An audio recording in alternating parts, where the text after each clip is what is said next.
नमस्कार, मैं हूं आपके साथ प्रदीप आजाद। और आखिरकार वो घटना जिसका लंबे समय से हिंदुस्तान के तमाम लोगों को इंतजार था, एक खगोलीय घटना को लेकर कि आखिर किस तरह से होगा हिंदुस्तान में सूर्य ग्रहण, या यूं कहे कि आंशिक सूर्य ग्रहण की क्या होगी पहली तस्वीर। और आपको बता दें कि इस समय अमृतसर और दिल्ली में सूर्य ग्रहण, इस साल का आखिरी आंशिक सूर्य ग्रहण लग चुका है। जाहिर सी बात है कि तब इस तरह की कोई भी घटना होती है तो लोगों के जहन में कई विचार आते हैं, कई सोच आती है, कई सवाल जन्म लेते हैं कि आखिर जब ये सूर्य ग्रहण लगा, जब हमारे इलाके में लगा, हमारे हिंदुस्तान में लगा, या हमारे राज्य में लगा, या हमारे शहर में लगा, तो हम पर क्या प्रभाव पड़ेगा। खगोलीय घटना भी इसे माना जाता है। और इस सूर्य ग्रहण हो या चंद्र ग्रहण हो, इन्हें ज्योतिष से भी जोड़कर देखा जाता है। और वाकई जो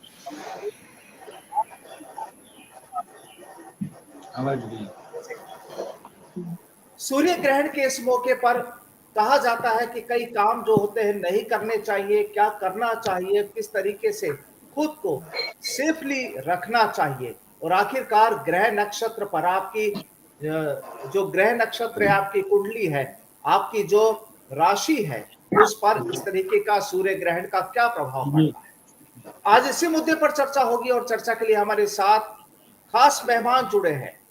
हमारे साथ डॉक्टर अनीश व्यास जयपुर से जुड़े हैं, प्रोफेसर डॉक्टर अनिल मिश्रा नोएडा से जुड़े हैं, डॉक्टर शैफाली गर्ग दिल्ली से हमारे साथ हैं, रानू त्रिवेदी जी नई दिल्ली से हैं, और यशस्वी ऋचा भामरी चंडीगढ़ से हमारे साथ इस लाइव शो में जुड़ी है। सबसे पहले डॉक्टर शैफाली जी, आपसे जानना चाहेंगे कि किस तरीके से ले रहे हैं आप इस पूरे घटना को, इस सूर्य ग्रहण को, या कहें खगोलीय घटना। जी नमस्कार प्रदीप जी। इस आपका प्रश्न है कि आप किस तरीके से ले रहे हैं। दरअसल ग्रहण जहां तक एक ज्योतिषीय घटना भी है और ये खगोलीय घटना भी है, तो हम इसको दोनों ही तरीके से अडॉप्ट करते हैं, क्योंकि इफेक्ट हम पे ज्योतिष तरीके से भी आना है और हमें साइंस के तरीके से भी आना है। यदि हम समझे कि ग्रहण क्या है, तो ये बात बिल्कुल ठीक है कि सूर्य के और अर्थ के बीच में जब मून आ गया तो सन की लाइट वहां नहीं पहुंची। पर जैसा कि आप जानते हैं, राहु और केतु जो हैं वो हमारे दो नॉड्स हैं जो कि उस पाथ को काटते हैं। तो ये खगोलीय घटना है कि इस समय हमारे साथ मून भी इन्वॉल्व होते हैं और केतु भी इस बार इन्वॉल्व है। यही एक कारण है कि लोग और हम सभी ज्योतिष आचार्य इस ग्रहण को ज्यादा ब्यूटीफुली तरीके से अडेप्ट कर रहे हैं, क्योंकि इसमें केतु जी भी इन्वॉल्व है। और वैसे ग्रह खगोलीय घटना ही है, और उसका एक अपना एक प्रकृति का अपना जायजा है, उसका मजा लेना चाहिए। नेचर के बहुत से रंग हम इसको देख सकते हैं अपना ध्यान रखते हुए, और इस टाइम से हम अपने आप का बचाव करते हुए। चलिए, और डॉक्टर अनिल मित्रा साहब, आपको अब मेरी आवाज आ रही है? गाड़ी रोक जी सर। मित्रा साहब, सीधा सा सवाल ये है कि अब जैसा कि अभी डॉक्टर शैफाली जी ने कहा है कि एक प्रकृति है, प्रकृति के कई रंग होते हैं, और उन्हीं रंगों में एक सूर्य ग्रहण का भी रंग है। लेकिन इस सूर्य ग्रहण को लेकर सवाल कई होते हैं, आम लोगों के दिलो जहन में कई सवाल उठते हैं कि आखिर हमें क्या करना चाहिए, क्या नहीं करना चाहिए, और किस तरीके से ज्योतिष और विज्ञान को हम दोनों को कनेक्ट करके इस सूर्य ग्रहण की पूरी तस्वीर को देख सकते हैं। यह सूर्य ग्रहण जो अभी लगना चालू हो गया है, इस वर्ष का द्वितीय सूर्य ग्रहण है, और उज्जैन वेधशाला के अनुसार ये लगभग सूर्य ग्रहण भारतवर्ष के सापेक्ष में उत्तर पश्चिम से शुरू होकर दक्षिण पूर्व की ओर चलेगा। दूसरी बात, मध्य के समय सूर्य का करीब करीब 32.6% भाग चंद्रमा के द्वारा ग्रसित रहेगा। आंशिक भाग रहेगा खंडग्रास ग्रहण है। तो ये तो इसकी एस्ट्रोनॉमिकल वैल्यू हुई, और इसकी इम्पोर्टेंस इसलिए बढ़ जाती है कि 17 नवंबर को ही सूर्य जो है तुला राशि में प्रवेश कर चुके हैं, और इससे ठीक 14 दिन के उपरांत चंद्र ग्रहण 8 नवंबर को लगने वाला है। इसका प्रभाव वैज्ञानिक दृष्टि से अगर देखा जाए और मुंडेन एस्ट्रोलॉजी के अनुसार देखा जाए तो मैं कह सकता हूँ 4 प्रमुख प्रभाव भारतवर्ष के ऊपर पड़ने की पूरी संभावना है। पहला प्रभाव है कि भारतवर्ष के उत्तर पूर्व के दिशा में तेज तूफान आने की आशंका है निकट भविष्य 2 दिन के अनुसार। इसके बाद दूसरा प्रभाव जो पड़ेगा वो पश्चिमी प्रदेशों पे पड़ने की संभावना है। यहाँ पर नेचुरल कैलामिटीज से जन धन की हानि होने की संभावना है। और अगर तीसरा प्रभाव देखें, ये ग्रहण जिस समय पड़ रहा होगा उस समय मीन लग्न उदय हो रही होगी और सूर्य तथा चंद्रमा 8वें भाव में होगा, मंगल 4थे भाव में होगा और मंगल शनि की दृष्टि बृहस्पति वक्री पे पड़ रही होगी। इसका मतलब ये है कि इस दौरान अगले 15 दिनों के अंदर भारत सरकार के द्वारा मनी लॉन्ड्रिंग केसेस में बड़े बड़े हस्तियों के ऊपर छापे पड़ने की पूरी संभावना है और उनको परेशानी होगी। चौथा, अगर ले मंगल चतुर्भाव में है, आगजनी से जनहानि धन हानि होने की पूरी संभावना। करेक्ट। बिल्कुल डॉक्टर अनिल मित्रा साहब, आपने जो असर बताया इस सूर्य ग्रहण का, शायद सारे असर बेअसर है, लेकिन यहाँ पर जो आपने देश के लिए हिंदुस्तान लेवल पर आपने जो बिल्कुल साफ तौर पर ये कहा कि अगले 15 दिनों में बड़ी हस्तियां फंसने वाली है, तमाम प्राकृतिक आपदाएं आने वाली है, उनका भी आपने जिक्र किया। जाहिर सी बात है कि ज्योतिष और विज्ञान कहीं ना कहीं तो दोनों चीजों का नाता है। आस्था जी, आपके पास आना चाहेंगे कि अगर हम बात करें कि ग्रह नक्षत्र और राशियों की जब हम बात करते हैं तो यहाँ पर भी लोगों के दिमाग में कई सवाल आते हैं कि हमारे साथ क्या होगा। लेकिन यहाँ एक चीज जरूर है कि हर शख्स की राशि या नाम एक हो सकते हैं, लेकिन कई बार हर व्यक्ति पर एक जैसा प्रभाव नहीं होता है। क्योंकि मान लीजिए कि मेष राशि किसी की है तो मेष राशि किसी एक हाई प्रोफाइल व्यक्ति की भी हो सकती है, किसी एक बिल्कुल गरीब व्यक्ति की भी हो सकती है। यहाँ समझना चाहेंगे कि सूर्य ग्रहण के दौरान जो राशिफल या ग्रह नक्षत्र की जो चाल बदलती है या किस तरह से बदलने वाली है और यहाँ पर उस हिसाब से क्या प्रभाव।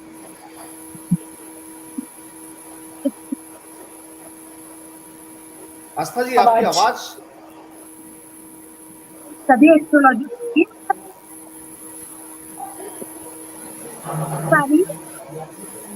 हाँ जी, आप बोलिए।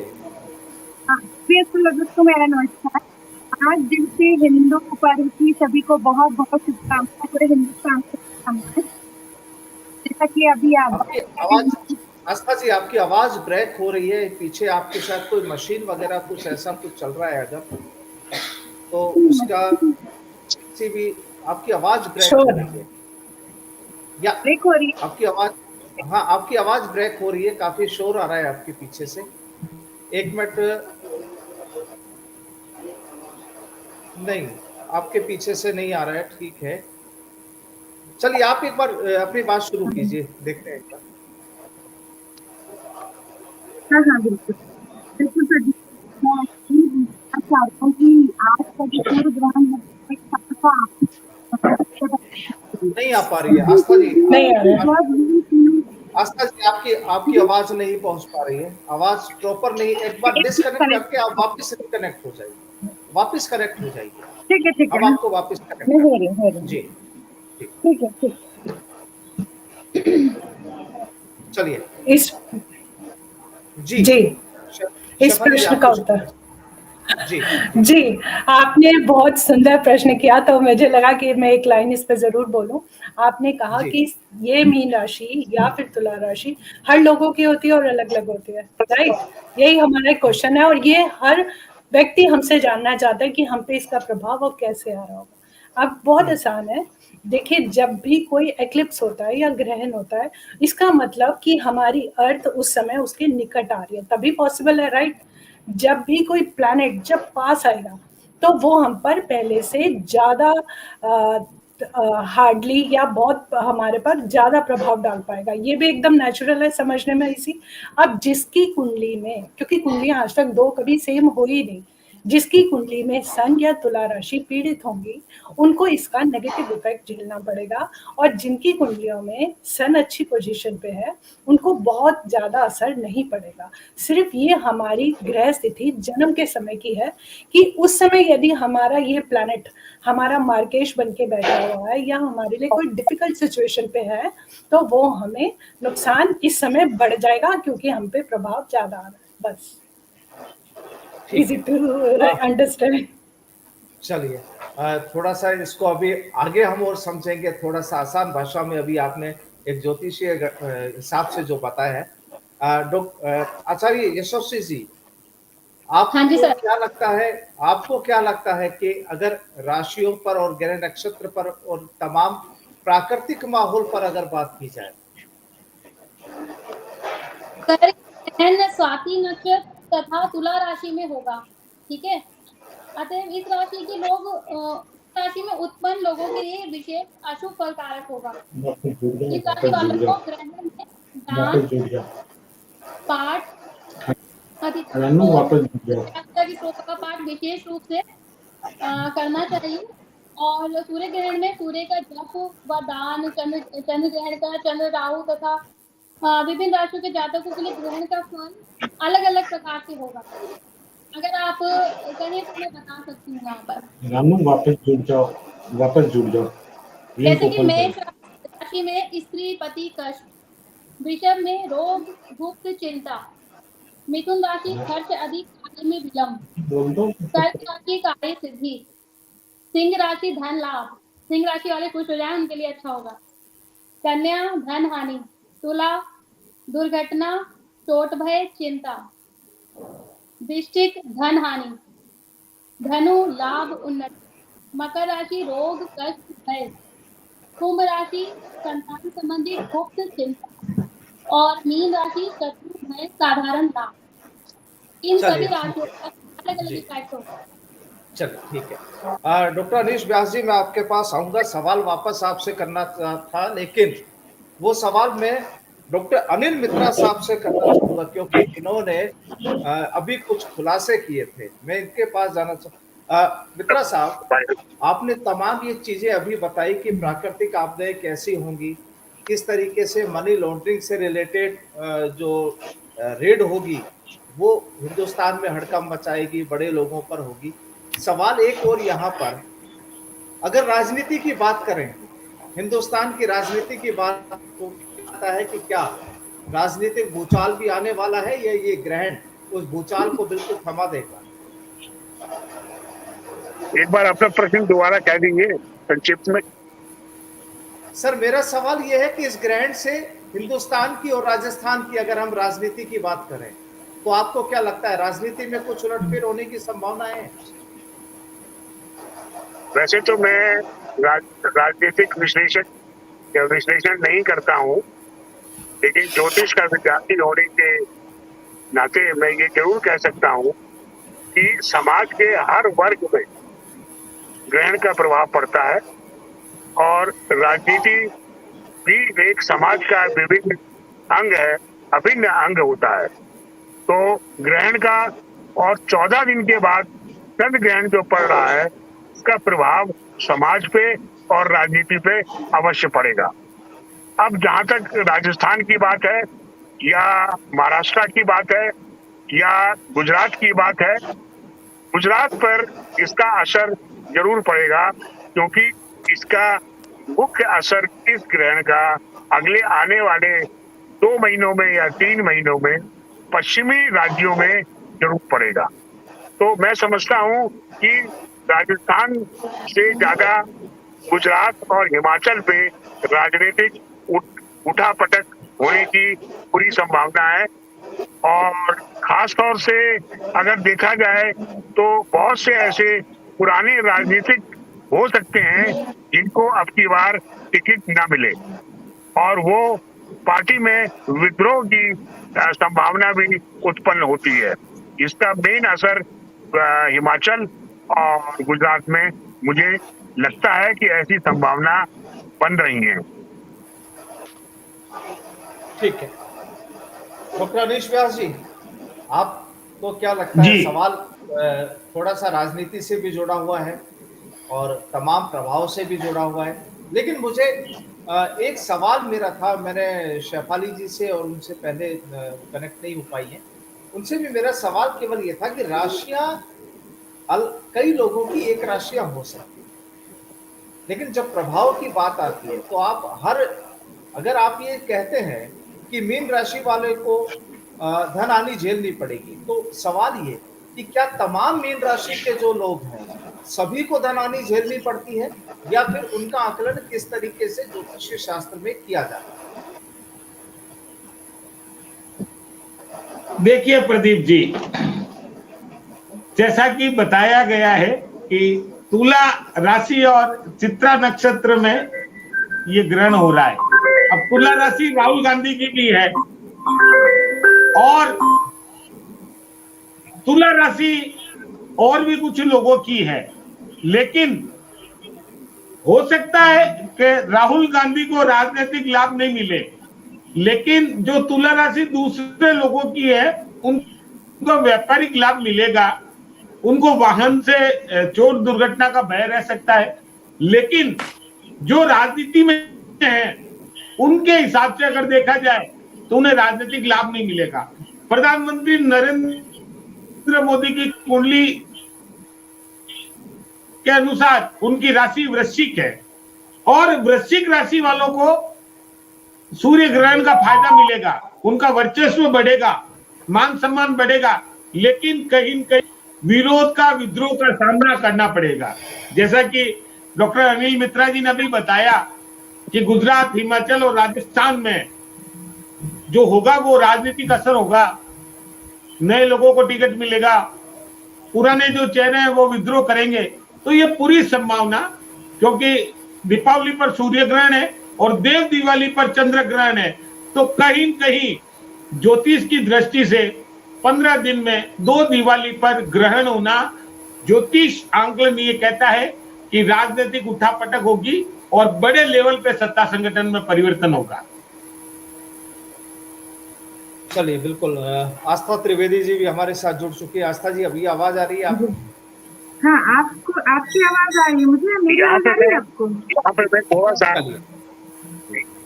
पे मैं थोड़ा सा बोलना चाहूंगा। जी मित्रा साहब, जो आपने प्रश्न किया था तुला राशि पे, तो अगर मुख्य रूप से देखा जाए तो राशियां 12 होती हैं और पूरे विश्व की जनसंख्या को 12 भागों में नहीं विभाजित किया जा सकता। लेकिन राशियों से ज्यादा इंपॉर्टेंट नक्षत्र होता है। ये सूर्य ग्रहण चित्रा नक्षत्र में पड़ रहा है और नक्षत्र में भी डिग्री वाइज नक्षत्र में भी 4 भाग होते हैं।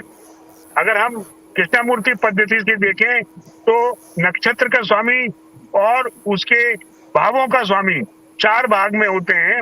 एक नक्षत्र 13 डिग्री 10 मिनट का होता है, इसके 4 भाग अगर देखें तो जिस नक्षत्र में ग्रहण पड़ रहा है उस नक्षत्र, वो जिन जिन व्यक्तियों का जन्म नक्षत्र पड़ता है, होता है या होगा, उनके ऊपर प्रभाव सबसे ज्यादा पड़ता हुआ दिखाई पड़ेगा। जी बिल्कुल सही सर।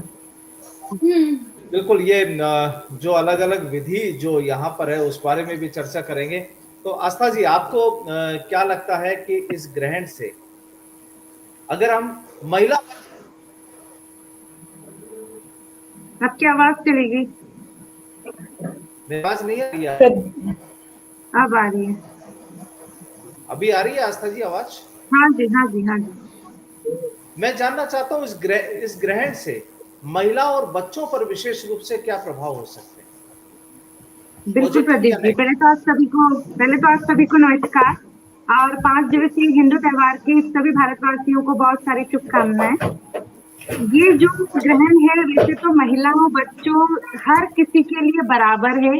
राशि वाइज अलग हो सकता है, लेकिन जो सूर्य ग्रहण है, हम ये बोलते हैं सूर्य ग्रहण, पृथ्वी, चंद्रमा और सूर्य जब एक ही लाइन में आते हैं, सूर्य ग्रहण होता है। बिल्कुल सूर्य ग्रहण है। सभी हमारे जितने भी बड़े एस्ट्रोलॉजर थे, सबने इस बारे में बताया। नक्षत्र का, जैसे कि अभी मित्रा जी ने बताया कि नक्षत्र का असर होता है। अब नक्षत्र स्त्री और बच्चों की आप बात करते हैं तो सबकी कुंडलियां स्त्री बच्चों में भी अलग अलग होती है, लेकिन फिर भी जो स्त्रियां होती है वो थोड़ी सी नाजुक होती हैं, बच्चे थोड़े नाजुक होते हैं।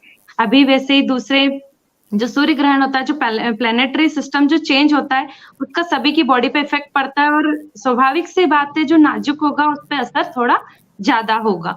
उसमें भी देखा जाए कि स्त्री जो है, अगर वो प्रेग्नेंट है, गर्भवती कोई महिला है, तो उस पर असर उसका थोड़ा और ज्यादा देखने को मिलता है।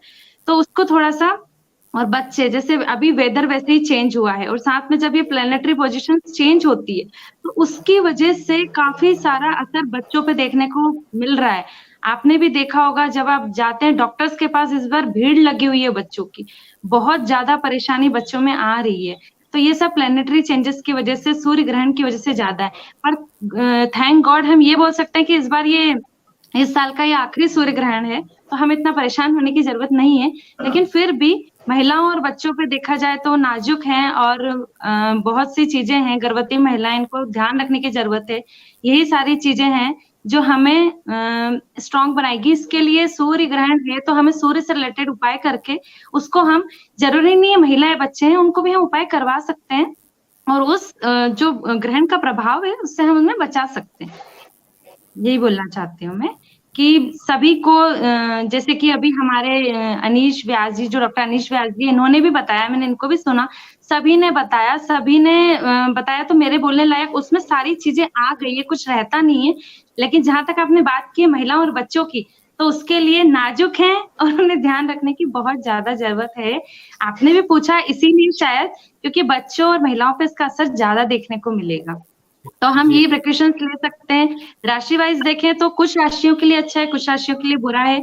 अब देखेंगे महिलाओं की राशि कैसी है, पुरुषों की कैसी है, बच्चों की कैसी है, उस पर अलग अलग प्रभाव। हम एक सटीकता नहीं दे सकते इसमें कि किस पे महिलाओं और बच्चों पे कैसा पड़ेगा। उसमें भी कुछ पुरुष प्रधान वाली महिलाएं हैं जो कि इस चीज से निकल जाएगी आसानी से, या कुछ गर्भवती है वो थोड़ी कमजोर होंगी। कुल मिलाकर राशि और जो ग्रह नक्षत्र हैं, जैसे मित्रा जी ने भी जिक्र किया, नक्षत्रों के आधार पर भी। प्रदीप जी एक क्वेश्चन मैं अनिल मित्रा सर से पूछना चाहूंगा कि मित्रा सर ज्योतिष को साइंस के साथ जोड़ते हैं, तो मित्रा सर मैं आपसे ये जानना चाहूंगा कि राजस्थान में एक राजनीतिक भूचाल चल रहा है, उस राजनीतिक भूचाल का क्या भविष्य? जहां तक राजस्थान का प्रश्न है, मेरी गणना के अनुसार राजस्थान का भूचाल ना होके अब वो समाप्ति की ओर है, नंबर 1। नंबर 2, ये हो सकता है कि सचिन पायलट विद्रोह करे और हाईकमान उस विद्रोह को दबाने की कोशिश करे, लेकिन विपक्षी दल भी सचिन पायलट को लपकने की पूरी कोशिश करेंगे, पहली बात। अब जहां तक मैडम ने कहा था महिलाओं का, ये सूर्य ग्रहण मुख्य रूप से तुला राशि में पड़ रहा है। तुला राशि का स्वामी शुक्र ग्रह है, जो महिलाओं का विशेष रूप से द्योतक होता है। इस ग्रहण का असर महिलाओं में, भारतीय महिलाओं में तो इतना नहीं दिखाई पड़ता, लेकिन मुस्लिम समाज की महिलाओं में, मुस्लिम देशों की महिलाओं में आक्रोश बढ़ेगा। और जैसा कि विश्व स्तर पे हम देखते आ रहे हैं कि हिजाब का प्रकरण जो चल रहा है वो विभिन्न मुस्लिम देशों में और जोर पकड़ेगा। भारतवर्ष में तो इतना नहीं होगा, लेकिन भारतीय सर्वोच्च न्यायालय द्वारा जरूर अगले 3 महीनों में इस हिजाब कांड के ऊपर या हिजाब के विषय के ऊपर एक अप्रत्याशित फैसला आने की पूरी संभावना है। चलिए अनिश जी, कोई और सवाल? जी अनिश जी, आप कुछ पूछना चाहेंगे? देखिए मित्रा सर, अभी आपने जो दो चीज बताई ये बहुत अच्छी बताई। हाँ, मैं पूछ रहा हूं प्रदीप जी, और मैं मित्रा सर से एक और बात जानना चाहूंगा। सैफली मैम, आपसे भी एक सवाल है मेरा, मैं जानना चाहूंगा। एक नेपाल पड़ रहा है, तो क्या राजनीतिक जो उठापटक है वह बड़े लेवल पे होगी? क्या मोदी की सरकार पे कोई खतरा होगा, या कांग्रेस सरकार का क्या भविष्य होगा? राहुल गांधी जो भारत जोड़ो यात्रा कर रहे हैं, जहां तक माननीय मोदी जी की सरकार और मोदी जी का प्रश्न उठता है, 2024 तक अखंड राज रहेगा। पहली बात, 2024 के इलेक्शन में कांग्रेस को बढ़त मिल सकती है और मिलेगी, लेकिन मुझे पूरी संभावना है कि मोदी जी के नेतृत्व में ही सरकार गठित होगी। ये बात दूसरी है कि अगर मैं सही मुझे आकलन करना पड़ा कर सकता हूं, तो हो सकता है अमित शाह जी को गुजरात में शिफ्ट किया जाए। जी मित्रा साहब, आप ये कह रहे हैं कि अमित शाह जी को गुजरात में शिफ्ट किया जाए, तो ये क्या गुजरात इलेक्शन से पहले की बात है या लोकसभा इलेक्शन से पहले की बात है?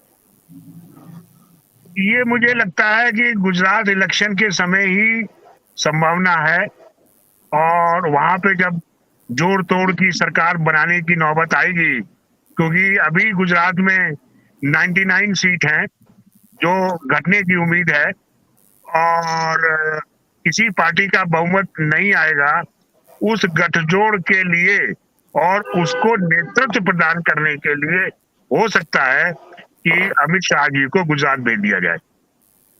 मतलब किस रूप में अमित शाह जी को किस रूप में भेजा जा सकता है? केवल मुख्यमंत्री के रूप में। अच्छा, मुख्यमंत्री के रूप में। अच्छा, मतलब मुख्यमंत्री का फेस वहां पर गुजरात में इनको शो किया जा सकता है। लेकिन अमित शाह जी की कुंडली का भी विश्लेषण मैंने किया है। जनवरी से मार्च करीब 2.5 महीने उनके स्वास्थ्य हानि की संभावना बनी हुई है, फिर भी वो राजनीति में एक्टिव रहेंगे, और हो सकता है कि वो गुजरात के अगले चीफ मिनिस्टर हों। अभी सर, आपने राजस्थान का जिक्र किया था, आपने अनिश जी के एक जवाब दिया था सवाल का कि यहाँ पर आप कुछ कहना चाह रहे हैं किस विषय पे सवाल? कि यहाँ पर आपने कहा था मित्रा साहब कि पायलट नाराज जाहिर कर सकते हैं, उन्हें दबाने की कोशिश की जाएगी, लेकिन अगर हम फाइनली एक कहानी देखना चाहें, फाइनल एक तस्वीर देखना चाहें, जिस तरीके से आपने गुजरात को लेकर कहा, तो राजस्थान में किस तरीके की तस्वीर हो सकती है? राजस्थान में अभी मैंने कोई विशेष गणना तो नहीं की है जी, लेकिन अभी समय भी है, और अगर सच पूछें तो सटीक गणना के बाद ही कुछ कहना ठीक होगा। अभी राजस्थान में तूफान आने के पहले जो शांति बनी होती है वो बनी रहेगी। चलिए, तूफान से पहले की शांति है राजस्थान में। सियासी बिसात पर बिल्कुल वो भी देखना पड़ेगा। और इस साल का दूसरा और साल का ये आखिरी सूर्य ग्रहण आज लग चुका है, लगभग 4-6 जगह पर तो देखा जा चुका है लगातार, और शाम 6:30 बजे तक। अनिश जी, कितना 6:32 तक? हाँ जी, 6:32 तक एक्चुअली सूर्य ग्रहण सूर्यास्त के बाद भी चालू रहेगा, लेकिन भारतवर्ष में नहीं दिखाई पड़ेगा। ठीक है, क्योंकि जब तक हिंदुस्तान में सूर्य अस्त हो चुका होगा, शायद इस वजह से वो यहाँ पर नजर नहीं आएगा। फाइनली कमेंट शेफाली जी, आप बीच में चले गए थे, केवल एक आपसे सवाल कि अब यहाँ मित्रा साहब ने भी, अनीश जी ने भी और तमाम सभी ने अपना अपना जिक्र किया। यहाँ केवल अगर एक बार वापस पॉलिटिक्स से जुड़ा सवाल आपसे भी किया जाए तो आपको क्या लगता है? एक पॉलिटिक्स और दूसरा अहम सवाल ये प्राकृतिक आपदाओं को लेकर, प्राकृतिक आपदाओं को लेकर इस ग्रहण के बाद की तस्वीर हिंदुस्तान में कैसी हो सकती है? जी, मैं आपको रेफरेंस देती हूँ संहिता ग्रंथों का। हमारे बहुत संहिता ग्रंथों में ग्रहण को लेकर बहुत अच्छे श्लोक दिए हुए हैं। यदि हम उनके आधार पर प्रिडिक्शन करते हैं तो इस समय जितने भी एनिमल्स हैं, पशुधन है, जो लोग जानवरों की जो फार्मिंग करते हैं, वहां पर उनको कोई ना कोई हादसा या जानवरों की अकाल मृत्यु, मतलब जानवरों के लिए ये टाइम बड़ा टफ आने वाला है, स्पेशली आने वाले 2 महीने। दूध से जुड़े हुए जो प्रोडक्ट होते हैं, आपका दूध महंगा हो सकता है, उनको कोई प्रॉब्लम जरूर फेस करनी पड़ेगी, कम या ज्यादा, इट डिपेंड्स। पशुधन से रिलेटेड जितने भी हैं, कोई प्राकृतिक आपदा आती है जिसकी वजह से बहुत से जानवर या फिश वगैरह मारे जा सकते हैं, ये बिल्कुल निश्चित है कि जानवरों के लिए टाइम टफ होगा। और 4 व्हीलर्स जितने होते हैं, 4 व्हीलर्स जितनी भी लग्जरी गाड़ीज हैं, उनको ये नुकसान कहीं ना कहीं फेस करना पड़ेगा। कोई कारण हो सकता है उनकी रेपुटेशन या सेल में एकदम से डाउन हो और उनको कोई प्रॉब्लम फेस करनी पड़े। ये तो आम बात हुई। अब आपने पूछा पॉलिटिक्स पर इसका क्या असर पड़ेगा, क्योंकि राहु अभी 10th हाउस से इनिशियली गोचर कर रहा है बहुत से बड़े लोगों की। अगर वैसे भी हम देखें, राहु का जो ट्रांजिट चल रहा है और इस समय क्योंकि केतु इन्वॉल्व है तो 180 डिग्री पे वो बैठे हैं, और राहु कारक है ग्लैमर का, राजनीति का। तो कहीं ना कहीं इस समय एक भेड़ चाल भी दिखेगी कि लोग पॉलिटिक्स में घुसना चाहें, परंतु पॉलिटिक्स इस समय बहुत अनसर्टेन स्थिति को फेस करेगा। लोगों को चौंकाने वाले प्रोग्राम्स फेस करने पड़ सकते हैं। कुछ अचानक लोगों के साथ कुछ बुरा भी हो सकता है। मतलब कुल मिला के कहें तो सत्ता तो ठीक है मोदी जी के हाथ में और वो नहीं कहीं जाने वाले, पर सत्ता का स्वाद इतनी आसानी से लोगों को मिलेगा नहीं। मतलब पॉलिटिक्स में ये कोई बहुत अच्छा टाइम रहेगा नहीं, आने वाला 2 महीना स्पेशली तंग करेगा। बड़े लोगों को ये ज्यादा, उनकी रेपुटेशन समाज से डिनोट होती है, तो उनको समाज में कहीं ना कहीं बदनामियों का टूटने का देखना ही पड़ेगा, फेस करना पड़ेगा। ठीक है। और अनीश जी एक आखिरी सवाल, ये जो तमाम प्रिडिक्शन हम लोग कर रहे हैं, आप जो यहाँ पर बता रहे हैं कि ये चीजें रहेगी, ये नेगेटिव रहेगा, ऐसा यहाँ पर हो सकता है, इसका कोई टाइम पीरियड होगा कि भाई ये जो भी प्रिडिक्शन है वो इतने समय तक के लिए एक वैलिड हो सकता है, या कब तक उस चीज को माना जाए? Yes of course. Sir mike बंद है। अनीश जी माइक चालू करें, माइक अनम्यूट करें। अनीश जी माइक अनम्यूट करें। सर आपसे क्वेश्चन पूछा है मुझसे? अनीश जी, इसका सूर्य ग्रहण जी, सूर्य ग्रहण अनीश जी, मेरी आवाज आ रही है? अनिल जी हाँ कर दिया, आवाज आ रही है? अनिल जी हाँ बिल्कुल आ रही है। मेरा सीधा सा सवाल जो हाँ बोलिए। ऐसा है कि कोई ज्योतिष आंकलन या ज्योतिष भविष्यवाणी करते हैं, इसके पीछे एक टाइम पीरियड होता है 90 दिन का। कोई घटना घटित होती है उसके पीछे 90 दिन ज्योतिष में माना जाता है। और जैसा कि मित्रा बात बताई थी कि हो सकता है गुजरात चुनाव में अमित शाह को शिफ्ट किया जाए, अमित शाह जी को वहां भेजा जाए, तो ये कोई आश्चर्यजनक घटना नहीं होगी, क्योंकि 2 ग्रहण है और 15 दिन में 2 ग्रहण है और दोनों भारत में दिख रहे हैं, तो इसका व्यापक असर भारत में होगा। और तुला राशि में हो रहा है, चित्रा नक्षत्र है, तो तुला राशि शुक्र की राशि है। शुक्र भोग वैभव विलासिता, लग्जरी लाइफ, सेलिब्रिटी लाइफ, मान सम्मान का कारक है। और सबसे इंपॉर्टेंट, राहु इस समय मेष राशि में है और केतु तुला राशि में। राहु राजनीति का कारक है, तो कहीं न कहीं राजनीतिक घटना होगी। और इसका 90 दिन का जो पीरियड है, तो आप मान के चलिए कि 15 जनवरी से पहले ये सारी घटनाएं घटित होगी। प्राकृतिक आपदा भी होगी, भूकंप भी आएगा, लैंडस्लाइड भी होगा। इसके अलावा व्यापार में उतार चढ़ाव होगा, शेयर मार्केट में बहुत बड़ा उतार चढ़ाव होगा, और इसके अलावा सत्ता और संगठन में बड़े परिवर्तन होंगे। उसमें गुजरात भी हो सकता है, हिमाचल और राजस्थान भी। एक आखिरी चीज मैं आपको बता दूं, एक लास्ट चीज, मुझे ऐसा लगता है कि दिसंबर के अंतिम पखवाड़े में या जनवरी के प्रथम पखवाड़े में भारत सरकार में के मंत्रियों में, मंत्रिमंडल में मोदी जी परिवर्तन करेंगे और कम से कम 12 मंत्री जो है वो विभिन्न राज्यों में भेजे जाएंगे और नए और यंग मंत्री अपने मंत्रिमंडल में वो इंडक्ट करेंगे।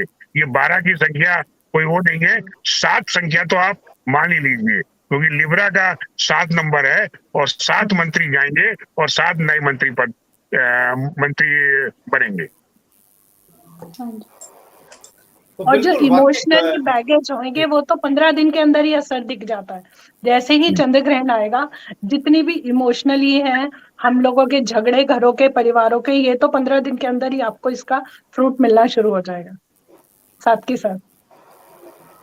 तो देखिए, कुल मिलाकर अभी तक जो हम लोगों की लगभग 35-36 मिनट जो चर्चा हुई, उस चर्चा से एक बात यहाँ सबसे पहले तो डॉक्टर मित्रा साहब ने जिस तरीके से इस ग्रहण के बाद के जो हस्र बताए हैं, जो रिजल्ट्स बताए हैं, जो एक संभावनाएं जताई है यहाँ पर ज्योतिषीय गणनाओं के मुताबिक, ज्योतिषीय आकलन के मुताबिक, वाकई बड़ा सवाल वो भी होगा। और इन तमाम चीजों को हम देखेंगे, हम इन तमाम चीजों पर अलग से भी मित्रा साहब से चर्चा करेंगे, मित्रा साहब से अलग से भी हम पूरे इस मामले में जानेंगे, क्योंकि यहाँ पर कई रोचक चीजें हैं। एक देखिए, आमतौर पर यहाँ पर सभी का एक ये कहना कि ये जो ग्रहण है देखा जाए तो सभी के लिए अहितकारी है।